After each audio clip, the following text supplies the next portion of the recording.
Yeah. Now, okay, so let's get the team going, man. Let's get I call it the superlatives, right? You got your list? Yes. Where's my list? Did you take my list? No. Give me my list, boy. First page. What? Oh, I bent it. Yeah. All right, I know these All right. anyway, hell. Okay. That's what happens to the kids in the comprehensive exams at Pan Am sometimes. They know it all, but they want to keep looking at the list. Just tell me what you know, son. Yeah. Anyway. Well, let's go with Mr. Obvious. Okay. All right. Most valuable player in the Valley. Is the best player in the Valley. Ever? Ever. And he just signed with Stanford. The kid is the man.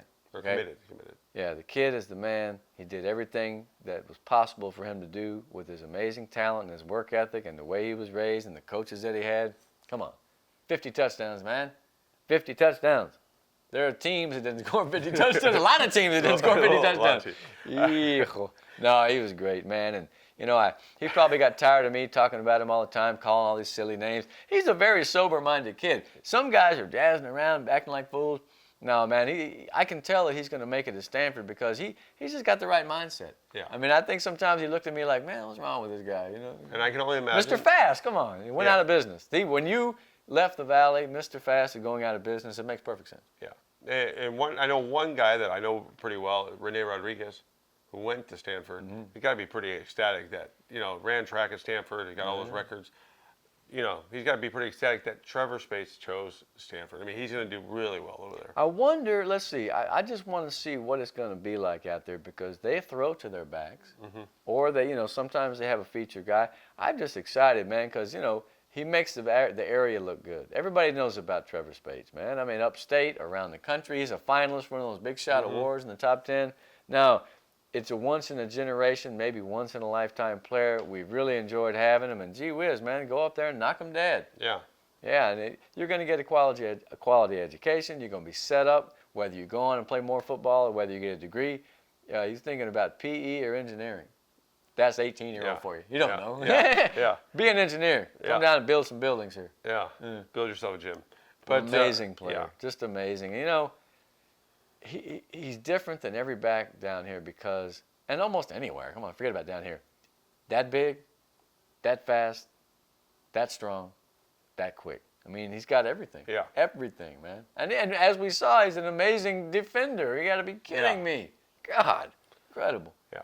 Now, moving on Kid. from that. I'm sad, man. We get to see him play no more. Now, our offensive player of the year. Okay. It's easy. Backyard ball, Kinda. right? Yeah. I mean, if you saw the Memorial game, if you saw the Harlingen game, Yeah. it's J.R. got time. The playoffs. The playoffs. And again, like at Vela, they were like, who's going to be? San Benito was like, well, we don't. No, man, that baseball player played football this year. And, man, he did great. He was one of 3 guys in quarterback position to rush for 1,000 and pass for 1,000. I think he had 16-something passing. Good percentage. Bunch of touchdowns. Didn't make that many mistakes at all. A great runner. Man, him and Alvarez and Medrano, what an offensive machine, man. No wonder they scored so many points in round 2. You know, I always thought that, you know, sometimes when the kid is up against a little pressure like that, he really responds. Look at Ortega. He worked his way up out of nowhere to become a great quarterback. Yeah. So I was proud of JR this year. I thought he did a tremendous job, and, you know, his numbers speak for themselves, and the fact that he energized that team and led them to the 3rd round, hey, man, that's good enough for me. Big ups right there. All right, now our defensive player of the year. You know, usually we look at it, it's a senior. It's, you know, somebody that's going Supposed out. to be a senior. It's supposed to be. Yeah. But when you play this well, you're going to get the accolades. And that's from Weslaco, Jordan Nichols. Jordan Nichols was just, every game he made some great thing happen 3 or 4 times. You cannot watch a Weslaco game with that guy forcing a fumble, taking a pick. I mean, it got to be silly after a while. I thought it was a rerun. Every week he would make the key play. Yeah. And that's just smart. He's a great athlete. He's fast. He's strong. He's the real deal. But he's just also a smart football player. He's the reason why that Weslaco defense was among the best, man. Put him and Diego and a couple of those other kids, there's no way you're going to get that many yards on there. Yeah. You know, of course, United did pretty well. But, I mean, hey, so what? You know, what can I say? Nichols was, and I saw him as a young kid, and I'm like, oh, my God, who's that guy? I mean, no, he's a fantastic football player, and I expect more great things from him in the future. Yeah. Because he got a lot. Here's another kid who put in work. He got a lot bigger. He was a lot more mature. He looked like he was a smart kid anyway, but he's a smart football player, man. Some guys just know how to play. Yeah. I don't know if it's innate or whether it's learned, but man, he has it. Absolutely a magical player. Yeah.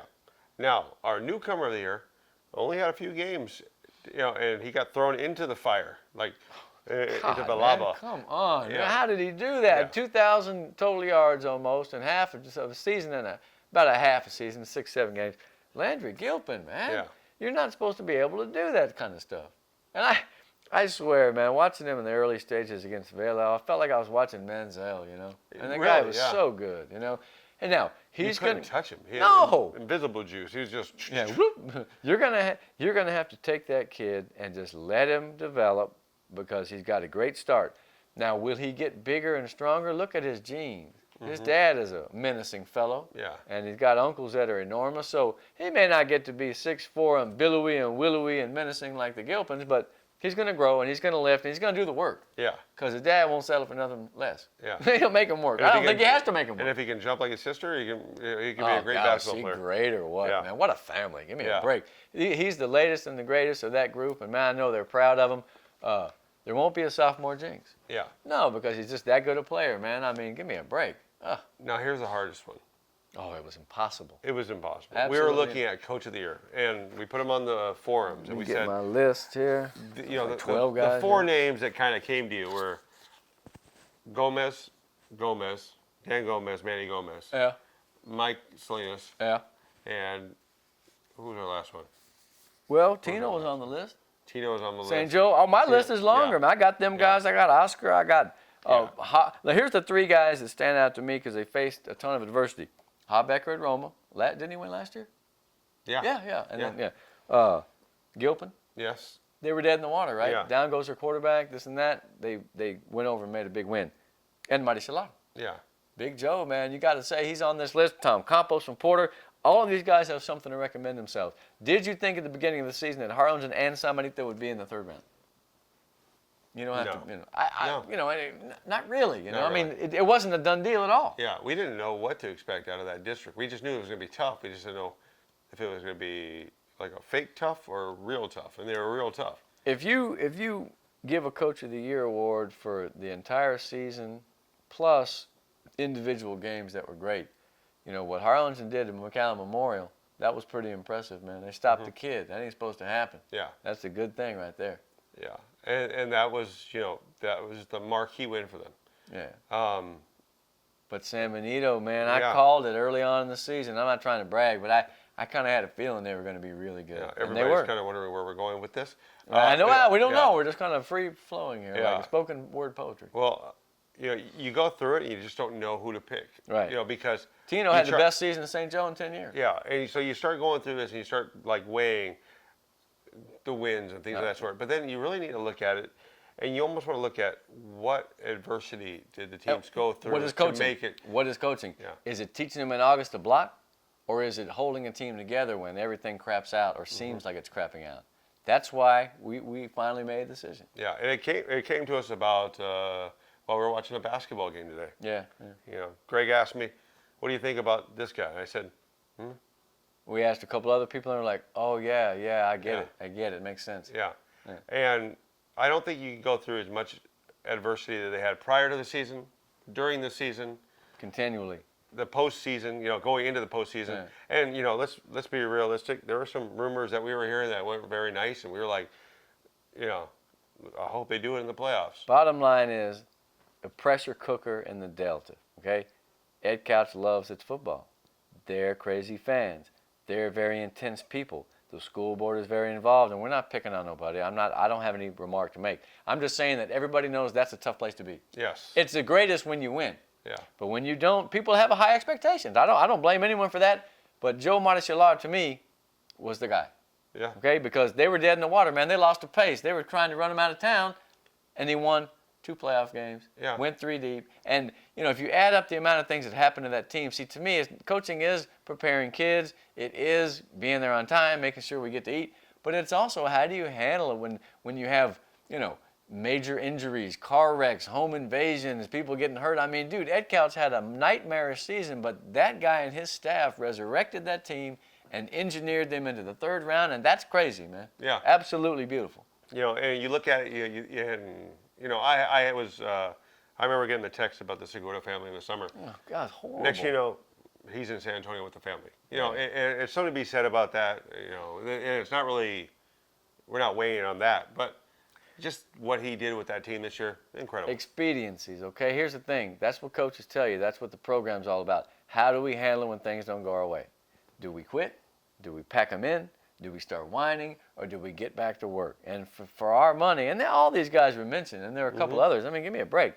Porter is an amazing season. Campos, yeah. So, but the Ed Couch story was maudlin. It was depressing. But you know what? They made the most of it, man. They didn't quit, and he didn't let them quit, and they didn't let him quit. And I feel like there's a mesh between kid and coach on that team and that program that's very impressive, man. Michael Salinas, though, 12 wins. We didn't talk about him enough. 12 wins, 12-0. I mean, here's the thing.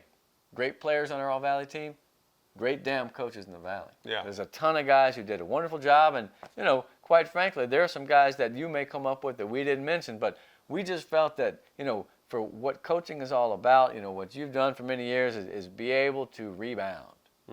And, man, when we thought Ed Couch was dead in the water, they said, no, we're not. Yeah. And we're coming together, and we're going to beat this team and that team with a goal line stand, and we're going to go to the third round, which they did. Yeah. And so this year, our 2015 Coach of the Year is Joe Monticello. Now, here's the question. How many people have been All-Valley Coach of the Year and also made All-Valley as a player? I'm going to have to work on that list because Joe's won. Can I imagine Manny Gomez? I think he was, Yeah. All-Valley linebacker, Marty Shalar, him and Gomez. There's a lot of great players out there. So, this is it, man. I mean, I hate to say it, but I don't have, and you're going to find this hard to believe, I have nothing more to say. Oh, but wait a minute, there was this time. No, I'm kidding. Yeah. And, you know, And? new coaches are going to be hired within the, from what I'm hearing, the next few days. One got hired today. Join the club, baby. Let's do it. Let's get this Congratulations, thing, man. Aaron Garcia, new Yeah. head coach of Rio. There's going to be some new ones next week. It looks like Row your boat. Edinburgh, Santa Rosa is going to be filling. So we have a bunch of people.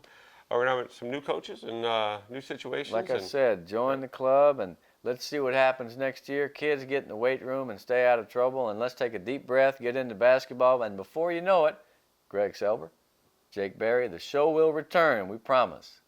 Be good.